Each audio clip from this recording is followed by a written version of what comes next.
Good afternoon friends, welcome to our channel let's learn with Devika.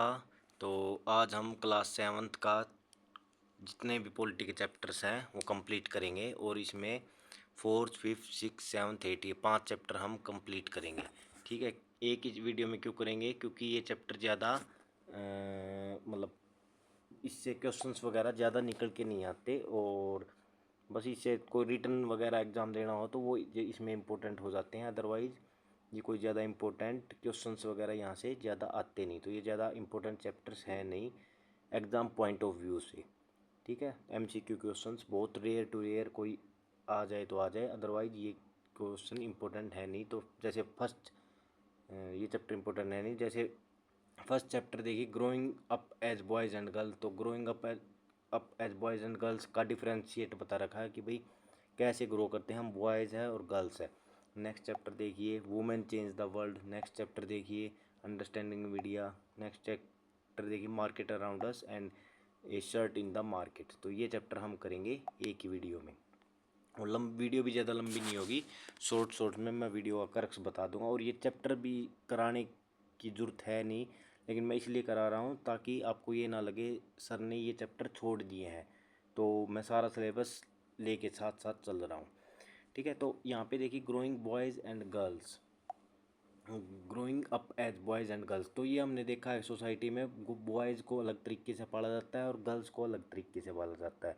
ठीक है, तो इसी चैप्टर में हम ये सब देखेंगे। We will also look at how the different role assign the boys, की अलग अलग रोल्स क्या दे रखे हैं बॉयज़ एंड गर्ल्स को।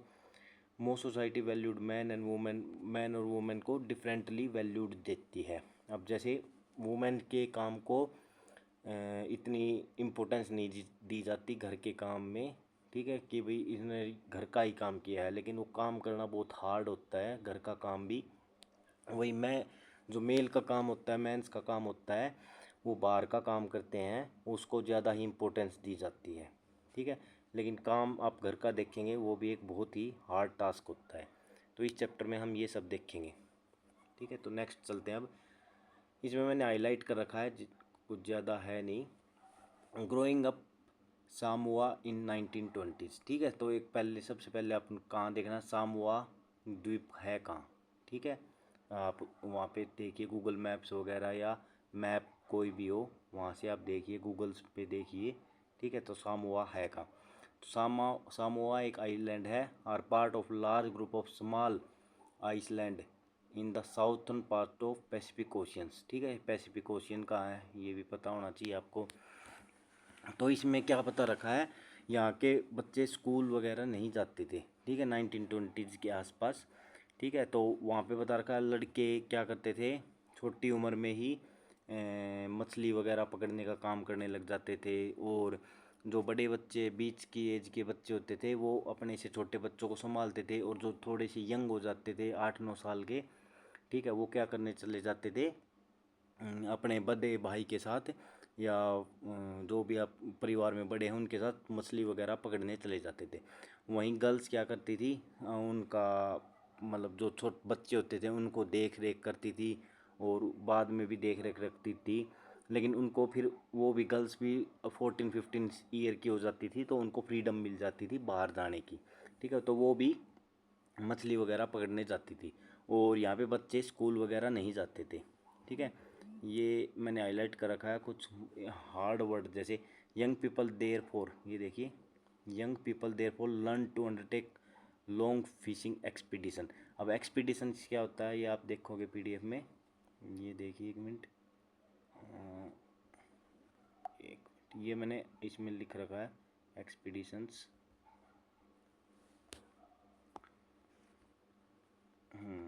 एक मिनट होल्ड रखिए, यहाँ पे ये देखोगे आप।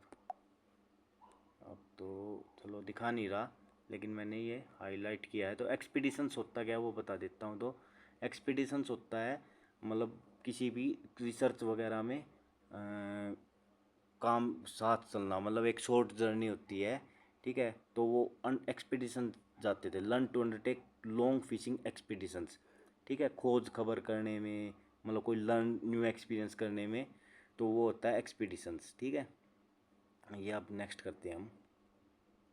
ये देखिए ये लिखा, a journey undertaken by group of people with a particular purpose, एक पर्टिकुलर पर्पज के लिए जाना, specially that of explorations and research और वॉर्स। ठीक है, तो एक्सप्लोरेशन के लिए, ठीक है, कोई नई चीज़ को सीखने के लिए तो एक्सपीडिशंस होता है।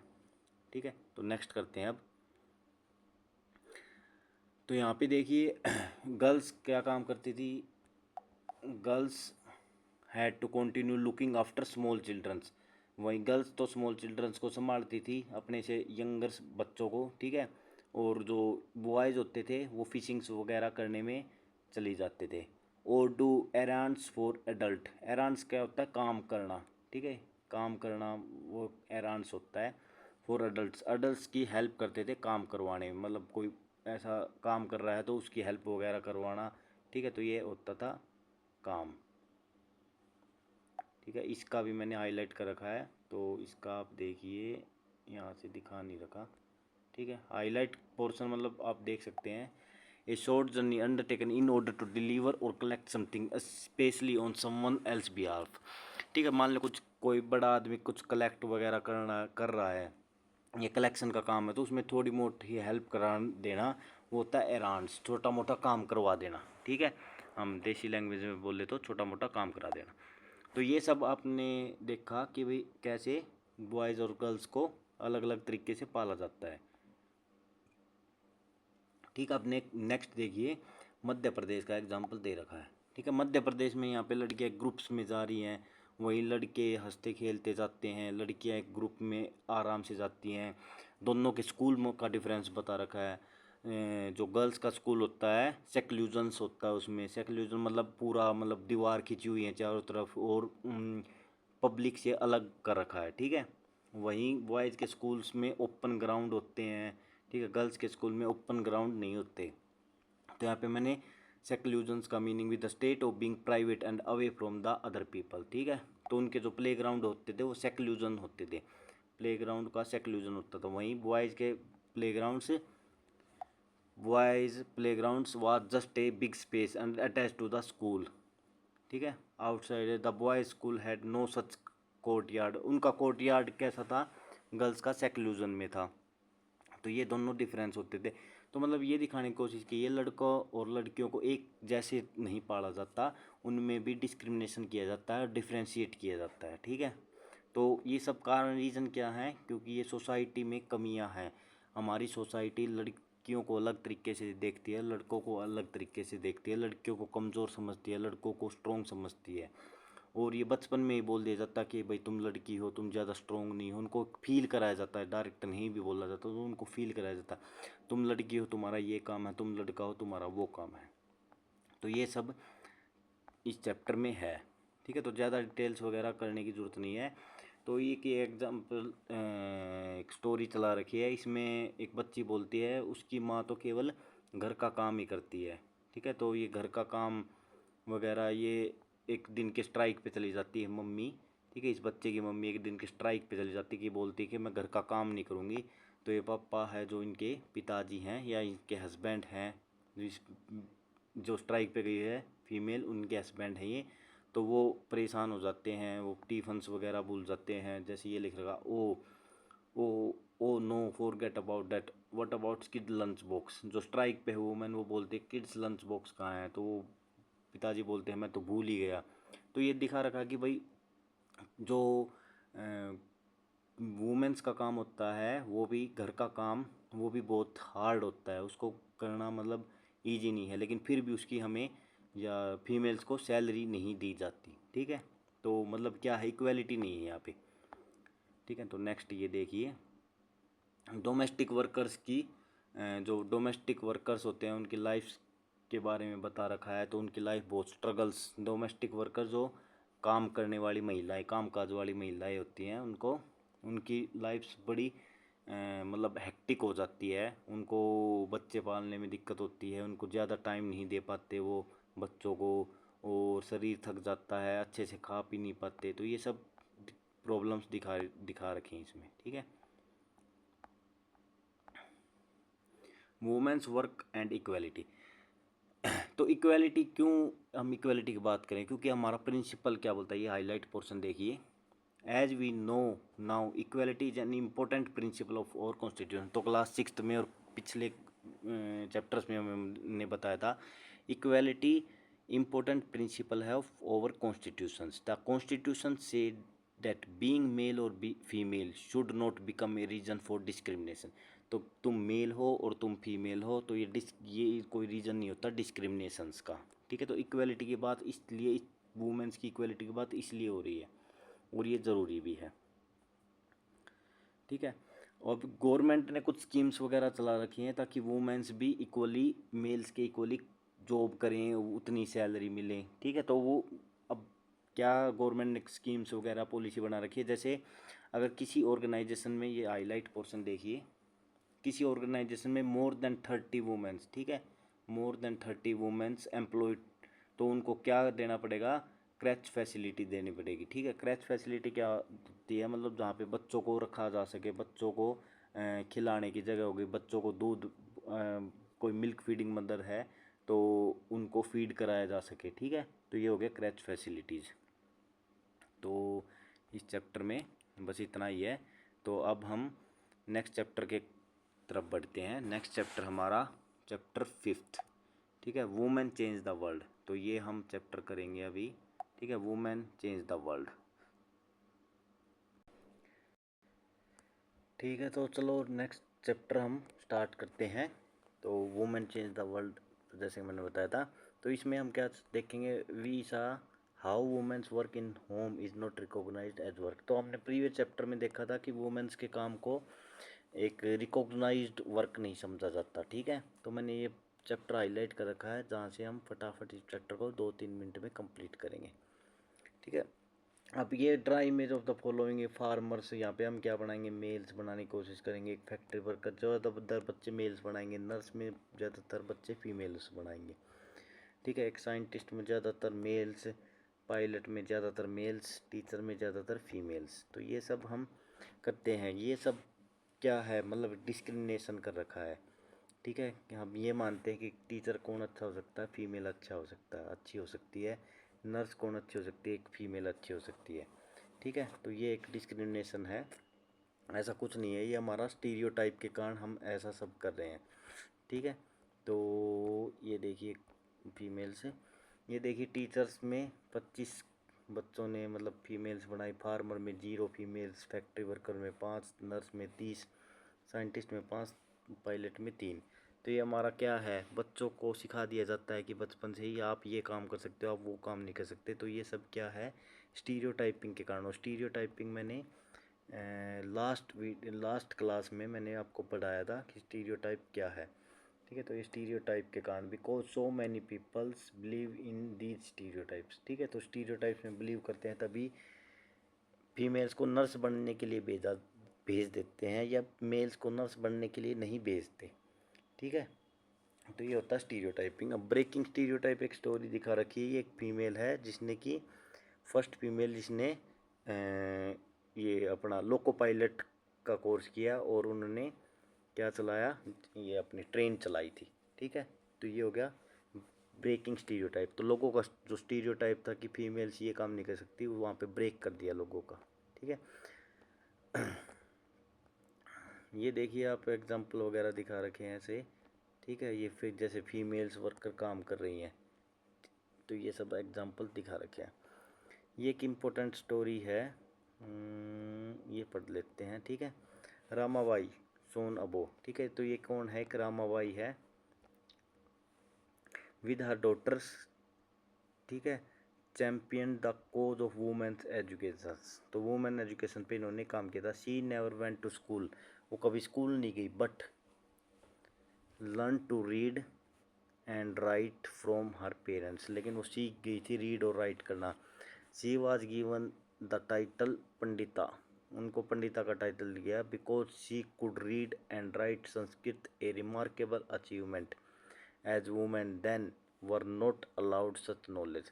उस टाइम पे उन्होंने, आज से 1858 की बात हो रही है, लगभग 100 साल पहले, 100 से भी ज़्यादा साल पहले की बात हो रही है। ठीक है, 1922 she went on the setup mission in Khedgam, उन्होंने एक मिशन स्टार्ट किया खेड़गाम पुणे में, 1898 में, where widows and poor women were encouraged not only to become literate but to be independent. They were taught a variety of skills from carpentry to running a printing press. Running printing press की skills वगैरह सिखाई गई। ठीक है, तो ये females को इन्होंने काफ़ी काम किया। तो प्रिंटिंग प्रेस कैन बी, ठीक है, तो प्रिंटिंग प्रेस वगैरह एक एग्जांपल ये दिखा रखा है। ठीक है, तो ये किसका था? रामाबाई का एक एग्जांपल दिखा रखा है, जिन्होंने उस टाइम पे रीड और राइट सीख लिया था। ठीक है, एक एग्जांपल और दिखा रखा है रास बहादुरी। ठीक है, ये देखिए रास बहादुरी का। Let us read about the experience of रस बहादुरी। Was born in West Bengal में बोर्न हुई थी। सम 200 साल पहले। At the age of 60 she wrote her autobiography in Bangla. उन्होंने ऑटोबायोग्राफी लिखी रस बहादुरी ने। ठीक है, हर book title Amar Jiban is the first non autobiography written by Indian women. तो ये क्वेश्चन इंपॉर्टेंट है। First written autobiography by womens कौन सी है? तो अमर जीवान। ठीक है, इसको हाईलाइट आप कर सकते हैं, अमर जीवान। ठीक है, तो ये सब हो गया। नेक्स्ट, रास बहादुरी देवी was a housewife from a rich landlord family. ठीक है, at the time it was believed that if a woman learned to read and write she would bring bad luck to her husband। अगर women पढ़ना लिखना जान जाएगी तो वो एक बैड लक लाएगी अपने हस्बैंड के लिए। एंड बिकम ए विडो, और वो विधवा हो जाएगी। Despite this she taught herself how to read and write in secret well after her marriage. तो उन्होंने सीक्रेट में रीड और राइट करना सीखा, जो पहली बायोग्राफी लिख पाए रस बहादुरी। ठीक है, तो बहादुरी थी उनमें, तो इसलिए रस बहादुरी आप ऐसे याद कर सकते हैं। और अमर जीवान उन्होंने बुक लिखी। ठीक है, तो ये सब आप देख सकते हैं। ये एक स्टोरी और दिखा रखी है, तो आप ये पढ़ लेना। ये एक लेडी लैंड इन्होंने वो बुक लिखी है। ठीक है, रोकिया शेखावत ने, हुसैन ने। ठीक है, तो इसमें लेडी लैंड दिखा रखा है। लेडी लैंड मतलब क्या है? लेडी लैंड, लेडी लैंड एक ऐसा एरिया है जहाँ पे वुमेन्स हर चीज़ के लिए फ्रीडम है। वुमेन्स जो चाहें वो कर सकती हैं, किसी की रोक टोक नहीं। तो होता है, इस बुक में दिखा रखा है, मतलब शो कर रखा है। तो ये आप देख सकते हैं। ठीक है, बस इस चैप्टर में इतना ही था, बाकी कुछ खास है नहीं। ये देखिए वुमेन्स कैसे अपने मतलब वुमेन्स का मूवमेंट कैसे चला। वुमेन्स एजुकेशन में आज के टाइम इक्वल हैं, तो वो मूवमेंट धीरे धीरे कैंपेन्स वगैरह किए गए। ठीक है, सेक्सुअल हरासमेंट एक्ट बनाया गया कि भाई वो सेक्स मतलब वर्क प्लेस पे सेक्सुअल हरासमेंट ना हो। ठीक है, और प्रोटेक्ट वुमेन, उनसे वुमेन प्रोटेक्ट, खुद को प्रोटेक्ट फील कर पाए, और वुमेन्स भी जॉब पर आई। ठीक है, और लोग मेल्स के साथ कंधे से कंधा मिलाकर काम किया। ठीक है, अवेयरनेस फैलाया गया। ठीक है, कैसे प्रोटेस्ट किया गया, तो ये सब वुमेन्स का मूवमेंट चला।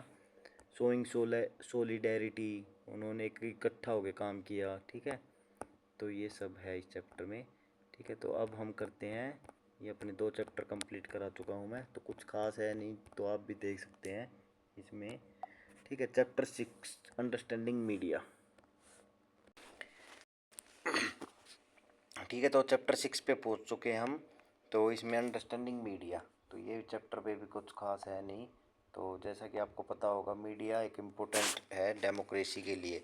तो इसमें हम मीडिया के बारे में पढ़ेंगे कौन कौन सी टाइप की मीडियाज़ होती हैं। न्यूज़पेपर्स होते हैं, टीवीज़ होते हैं। तो इस टाइप के ये सब मीडियाज़ वगैरह के बारे में बताया गया है। ठीक है, तो ये ज़्यादा इम्पोर्टेंट है नहीं। ठीक है, तो एग्ज़ाम पॉइंट ऑफ व्यू से और नॉलेज के हिसाब से मैंने कुछ इसमें हाईलाइट किया गया है पोर्शन। जैसे ये देखिए, media is the plural form of the word medium. Medium का एक प्लूरल फॉर्म ऑफ वर्ड है media.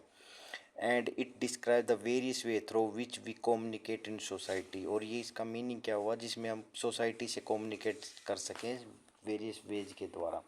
Because media refer to all means of communication. ठीक है, मीडिया क्या करती है, सब हर किसी टाइप का कम्युनिकेशन, जितने भी साधन हैं कम्युनिकेशंस के, everything ranging from a phone call to evening news on TV can be called media. तो मीडिया आपको समझ गए होंगे, इसको बोलते हैं मीडिया। ठीक है, नेक्स्ट देखिए, मीडिया और टेक्नोलॉजी। आजकल टेक्नोलॉजी मीडिया में आती जा रही है, जैसे फ़ोन्स वगैरह आ गए, यूट्यूब्स वगैरह हो गए, तो वहाँ से भी काफ़ी टेक्नोलॉजी चेंज हुआ है मीडिया में भी। पहले क्या करते थे, ओनली न्यूज़पेपर्स वगैरह होते थे, प्रिंटिंग्स होती थी, वहाँ पे टाइपिंग वगैरह करना होता था, तो ये मीडिया होती थी। ठीक है, तो इसमें ये सब चल रहा है, ये आप देख सकते हैं। मीडिया ऑन डेमोक्रेसी देखिए, इन a democracy the media plays a very important role in providing news and discussing event taking place in the country and the world। तो मीडिया और डेमोक्रेसी एक दूसरे के इम्पोर्टेंट कंसेप्ट होते हैं। मतलब अगर डेमोक्रेसी अच्छी है, अगर मीडिया अच्छा है, तो वहाँ पे डेमोक्रेसी का जो लेवल है वो अच्छा होता है। ठीक है, तो मीडिया को ही ऐसे बोलते हैं थर्ड पिलर ऑफ डेमोक्रेसी। तो मीडिया को थर्ड पिलर बोला जाता है डेमोक्रेसी का। ठीक है, वो ऐसा क्यों है, जैसे मीडिया के द्वारा हम जैसे प्रोटेस्ट कर रहे हैं और वो मीडिया के द्वारा सरकार तक पहुंचता है। जैसे मैं मेरे एरिया में प्रोटेस्ट कर रहा हूँ, तो दिल्ली की लोकसभा तक कैसे पहुँचेगा, तो वो प्रो मीडिया के द्वारा, तो मीडियम ऑफ एक्सचेंज है मीडिया। ठीक है, तो ये चैप्टर भी कंप्लीट, इसमें कुछ ऐसा है नहीं खास, लोकल मीडियाज़ वगैरह सोशल, तो यहाँ से क्वेश्चंस वगैरह नहीं बनते। तो अब हम करते हैं 7th chapter, market around us. ठीक है, तो मार्केट अराउंड अस, ठीक है, तो इसमें भी कुछ ज़्यादा इम्पोर्टेंट चैप्टर है नहीं। ठीक है, बस मैं सिलेबस कंप्लीट होने के पॉइंट ऑफ व्यू से, ताकि आपको ये ना लगे कि मैंने कोई चैप्टर छोड़ दिया है, तो ये मैं चैप्टर करा रहा हूँ। किसी को स्किप करना है, किसी के पास टाइम कम है, वो छोड़ सकता है। तो मार्केट अराउंड अस कैसी, हमारे अराउंड में वीकली मार्केट्स होती हैं जो वीक्स में एक बार लगती हैं। ठीक है, वो वीकली मार्केट्स होती हैं। कुछ कुछ market shopping complex and malls वगैरह हो गए। ठीक है, यहाँ पे लगती हैं शॉपिंग कॉम्प्लेक्स, वहाँ वो भी एक मार्केट है। एक मार्केट की चैन शॉप मार्केट हो गया। फ्रॉम देखिए, चैन ऑफ मार्केट में पढ़ लीजिए। In the previous section you have read about different market. तो डिफरेंट मार्केट, वीकली मार्केट्स हो गया, मॉल्स में मार्केट होगी। From where we buy goods, तो मार्केट से हम क्या करते हैं, goods. From where do you think shop owner procure their goods. तो शॉप ओनर प्रोक्योर कहाँ करते हैं, अपने गुड्स को कहाँ रखते हैं।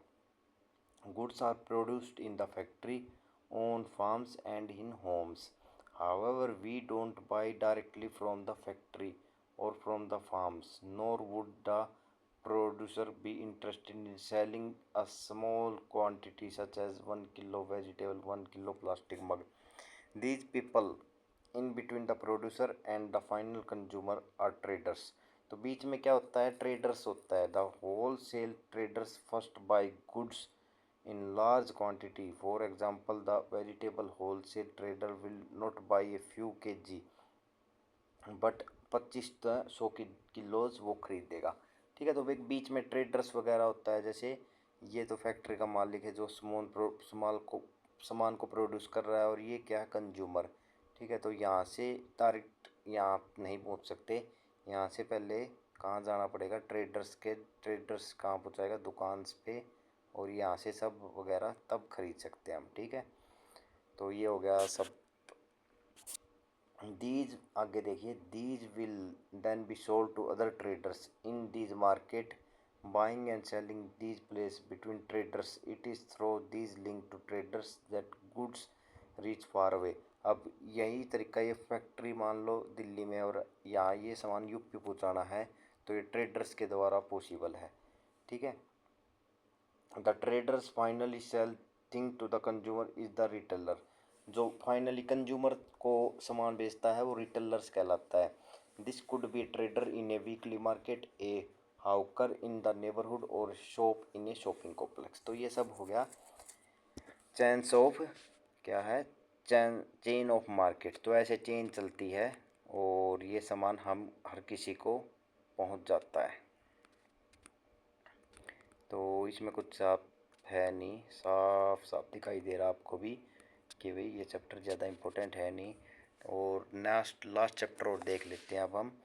Mark A CERT in the market. Actually ये चैप्टर तो पॉलिटी से ना ही कोई एग्ज़ाम से बिल्कुल भी इम्पोर्टेंट नहीं है, फिर भी मैं आपके सेटिस्फेक्शन के लिए चैप्टर ये करा देता हूँ हल्का फुल्का। ठीक है, तो देखिए जूम कर लेते हैं। तो ये पिछले चैप्टर्स में जैसे हमने मार्केट्स पढ़ा था तो उसमें ही दिखा रखा है कि कैसे शर्ट्स वगैरह बनती हैं और वो मार्केट तक, चेन्स ऑफ मार्केट हमने पढ़ा था, और कैसे वो हर किसी तक पहुंच जाती है। तो कॉटन्स के फार्म में सबसे पहले कॉटन प्रोड्यूस होगी, ठीक है, कॉटन्स प्रोड्यूस होगी तो वहाँ से मंडी में कॉटन्स बिकेगा, और कॉटन्स बिक के वहाँ से ट्रेडर्स क्या करेंगे, ट्रेडर्स सामान ले जाएंगे और उसी से कुछ ट्रेडर्स तक, अगले ट्रेडर्स तक वो सामान पहुंचेगा और वो सब क्या करेंगे, शर्ट्स बनाएंगे। तो एक फैक्ट्री में शर्ट्स बनेगी और शर्ट्स फिर नेक्स्ट ट्रेडर तक पहुंचेगी, फिर नेक्स्ट से नेक्स्ट ट्रेडर, और लास्ट में कहाँ पहुंचेगी, रिटेलर के पास, और रिटेलर किसको सेल करेगा, कंज्यूमर्स को। तो इसमें सब यही बता रखा है, तो कोई ज़्यादा हमें डिटेल्स वगैरह करने की ज़रूरत नहीं है। क्लॉथ मार्केट ऑफ रोड, ये एक तमिलनाडु की जगह है, वहाँ पे क्लॉथ मार्केट है, तो बहुत बड़ी। ठीक है, तो यही सब है इस चैप्टर में। तो ये क्लास 7th हमने कंप्लीट कर दी है, डेट्स ऑल। और कल से हम क्या करेंगे, क्लास 8th। ठीक है, तो अब हम देखिए क्लास 6th कंप्लीट कर चुके हैं, क्लास 7th कंप्लीट कर चुके हैं, अब करेंगे क्लास 8th। और क्लास जब एनसीईआरटी कंप्लीट कर देंगे तो मैं पूरी एनसीईआरटी के एमसीक्यू सीरीज़ लाऊंगा। ठीक है, वहीं से एमसीक्यू सीरीज से हम देख पाएंगे कौन कौन से चैप्टर इंपॉर्टेंट है। तो जैसे मैं बोलता रहता हूँ ये चैप्टर इंपॉर्टेंट है, ये चैप्टर, तो वहाँ से एमसीक्यू क्वेश्चन बनने के ज़्यादा चांस होते हैं और एग्ज़ाम पॉइंट ऑफ व्यू से इम्पोर्टेंट है। वैसे तो हर चैप्टर कोई ना कोई हमें नॉलेज दे देता है, लेकिन जैसे मैं पॉलिटी करा रहा हूँ, ओनली पॉलिटी के लिए वो ज़्यादा इंपॉर्टेंट है, और एग्ज़ाम पॉइंट ऑफ व्यू से जो इंपॉर्टेंट चैप्टर होते हैं उन पे मैं डिटेल स्टडी करता हूँ। तो डेट्स ऑल फॉर टुडे, और कल से हम क्लास 8th करेंगे। आपको वीडियोस वगैरह मेरी पसंद आ रही है तो लाइक करें, सब्सक्राइब करें, शेयर करें, और मेरी वीडियो में कुछ कमियां हैं तो आप नीचे कमेंट बॉक्स में कमेंट करें। Thank you very much.